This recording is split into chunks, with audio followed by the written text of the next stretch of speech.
जिस समय यूक्रेन और रूस में जंग शुरू हुई तो पूरी दुनिया में आर्थिक तौर पर स्थितियां चुनौतीपूर्ण हो गई थी। अब जंग भारत के दोस्त इजराइल और हमास के बीच छिड़ी है। 7 अक्टूबर को हमास के हमले के बाद भारत ने इसे आतंकी हमला करार दिया और इसकी निंदा की।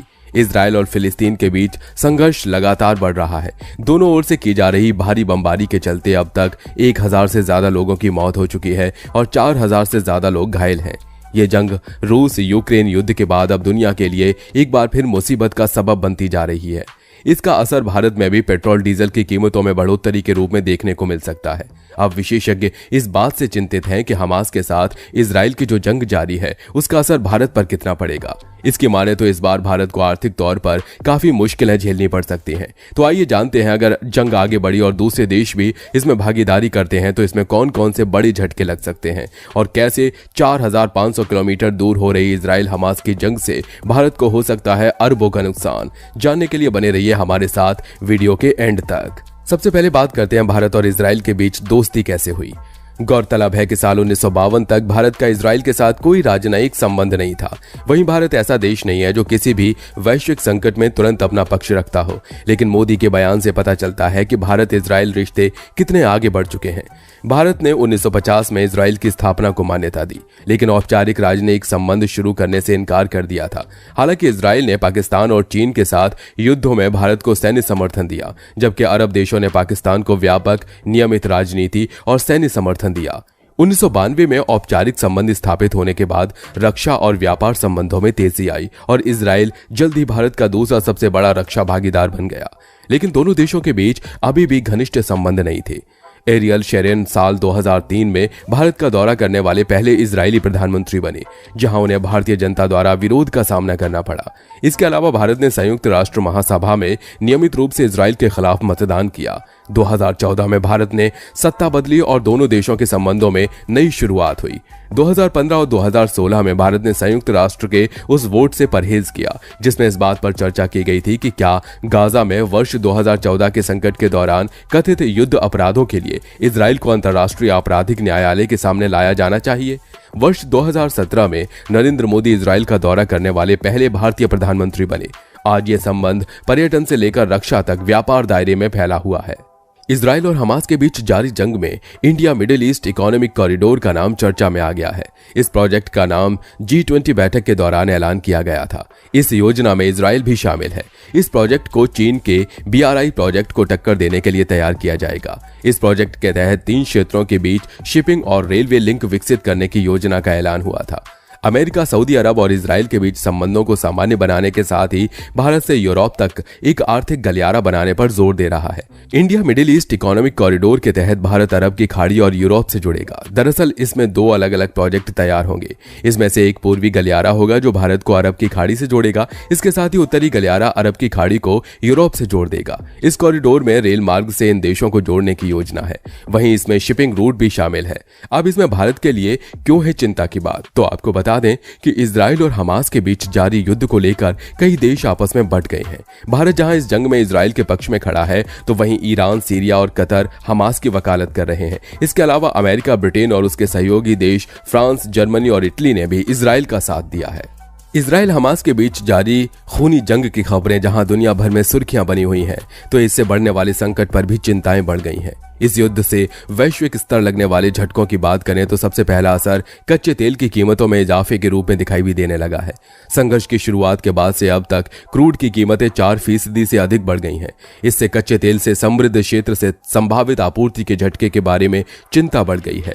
शुरुआती एशियाई कारोबार में ब्रेंट 4.7% उछलकर $86.65 पर और वेस्ट टेक्सास इंटरमीडिएट 4.5% बढ़कर $88.39 पर पहुंच गया है। गौरतलब है कि ब्लूमबर्ग की एक रिपोर्ट में रैपिडन एनर्जी ग्रुप के प्रेसिडेंट और व्हाइट हाउस के पूर्व अधिकारी बॉब मैकनेली ने कहा कि अगर ये संघर्ष ईरान तक फैलता है तो फिर तेल की कीमतों पर असर दिखेगा। हालांकि इसकी संभावना कम है, लेकिन अगर इजराइल किसी भी ईरानी इंफ्रास्ट्रक्चर पर हमला करके जवाब देता है तो कच्चे तेल की कीमतों में तत्काल प्रभाव से बड़ा इजाफा देखने को मिलेगा। पश्चिम एशिया के अशांत माहौल से जहां एक ओर कच्चे तेल की कीमतें बढ़ सकती हैं, वहीं इसका असर पेट्रोल और डीजल की बढ़ती कीमतों के रूप में भी देखने को मिल सकता है। पहले से महंगाई से परेशान आम आदमी की मुश्किलें और बढ़ सकती हैं। बचत, घर या कार के लोन की किस्त, निवेश और रोजमर्रा की चीजों की कीमतों में इजाफा हो सकता है। इजराइल में हजारों भारतीय फंसे हुए हैं। भारत सरकार ने उनके सुरक्षित वतन वापसी के लिए ऑपरेशन अजय की शुरुआत की है। अब तक इजराइल में किसी भी भारतीय के घायल होने या मरने की खबर नहीं है, जो राहत की बात है। मगर आर्थिक मोर्चे पर झटकों से उबरने की कोशिश कर रही भारतीय अर्थव्यवस्था के लिए ये जंग मुश्किलें बढ़ाने वाली लग रही है। इजराइल और भारत के रिश्ते काफी मजबूत हैं और इसके साथ ही दोनों बड़े व्यापारिक साझेदार भी हैं। इजराइल के लिए भारत एशिया में तीसरा सबसे बड़ा ट्रेड पार्टनर है। इजराइल में कई भारतीय कंपनियों का निवेश है, तो इजरायली कंपनियों ने भी भारत में बड़ा इन्वेस्टमेंट किया हुआ है। दोनों देशों के बीच एक्सपोर्ट इंपोर्ट पर नजर डालें तो वित्त वर्ष 2022-23 में भारत ने इजराइल से 2400 से अधिक तरह से आइटम्स इंपोर्ट किए हैं, जिसमें हीरा, मोती, फर्टिलाइजर्स, इलेक्ट्रॉनिक्स कंपोनेंट्स और क्रूड ऑयल शामिल हैं। जबकि भारत से इजराइल को एक्सपोर्ट किए गए सामानों की लिस्ट काफी लंबी है, जिसमें हीरे, ज्वेलरी, कंज्यूमर इलेक्ट्रॉनिक्स, इंजीनियरिंग सामान शामिल है। रिपोर्ट्स के मुताबिक दोनों देशों के बीच वित्त वर्ष में कुल 10 अरब डॉलर के करीब का कारोबार हुआ। इसमें एक्सपोर्ट 8.45 अरब डॉलर और इंपोर्ट 2.3 अरब डॉलर का किया गया। पोर्ट, शिपिंग समेत कई सेक्टर में भारत और इजराइल का कारोबार कई मायनों में अहम है। ऐसे में फिलहाल जो युद्ध शुरू हुआ है उससे इस कारोबार पर असर पड़ने की संभावना बढ़ गई है। भारतीय शेयर बाजार पर इजराइल और हमास के बीच खूनी जंग का असर अभी से ही दिखना शुरू हो गया है। सप्ताह के पहले दिन स्टॉक मार्केट की शुरुआत सेंसेक्स में 451 अंकों की बड़ी गिरावट के साथ हुई। इसके चलते बीएसई का मार्केट कैपिटलाइजेशन 320 लाख करोड़ रुपए से कम होकर 316 लाख करोड़ रुपए हो गया। यानी कुछ ही मिनटों में बॉम्बे स्टॉक एक्सचेंज में लिस्टेड कंपनियों में पैसा लगाने वाले निवेशकों के 4 लाख करोड़ रुपए डूब गए।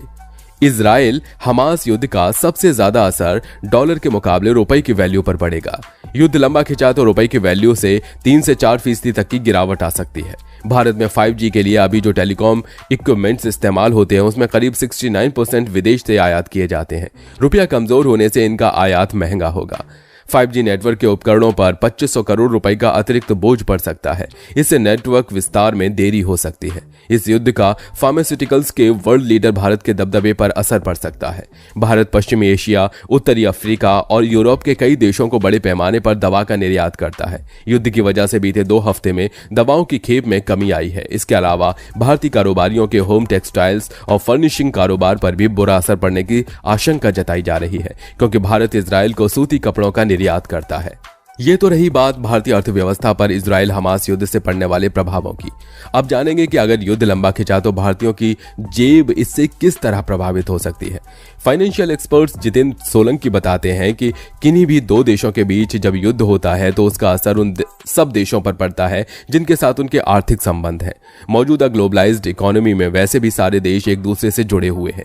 जिन भी देशों का इजराइल या आसपास के देशों के साथ व्यापारिक संबंध है, इस युद्ध से वे सब प्रभावित हो सकते हैं।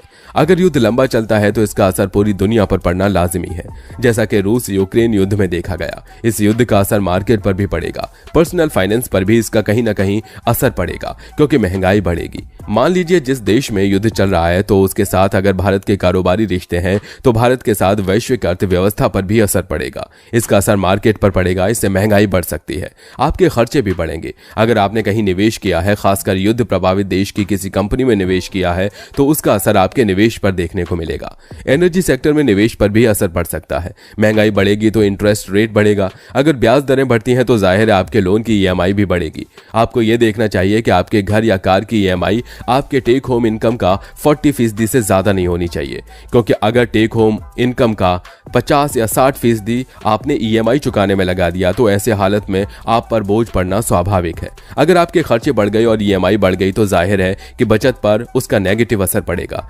कई बार मुश्किल हालात में बचत बंद भी करनी पड़ सकती है, जैसा कोरोना महामारी के दौरान देखा गया था। कुल मिलाकर यह कहना गलत नहीं होगा कि अगर ये जंग लंबी खिंची तो फिर ग्लोबल इकोनॉमी पर इसका बुरा असर पड़ सकता है और सप्लाई चेन प्रभावित होने से कई जरूरी सामानों पर संकट गहरा सकता है। ठीक वैसे ही हालात सामने आ सकते हैं जैसे कि रूस और यूक्रेन के बीच युद्ध के दौरान पैदा हुए थे। आज की वीडियो में बस इतना ही। इस पर आपकी क्या राय है हमें कमेंट बॉक्स में जरूर बताइएगा। साथ ही वीडियो पसंद आई हो तो लाइक करिए, चैनल को सब्सक्राइब करके बेल आइकन को प्रेस करना बिल्कुल मत भूलिए।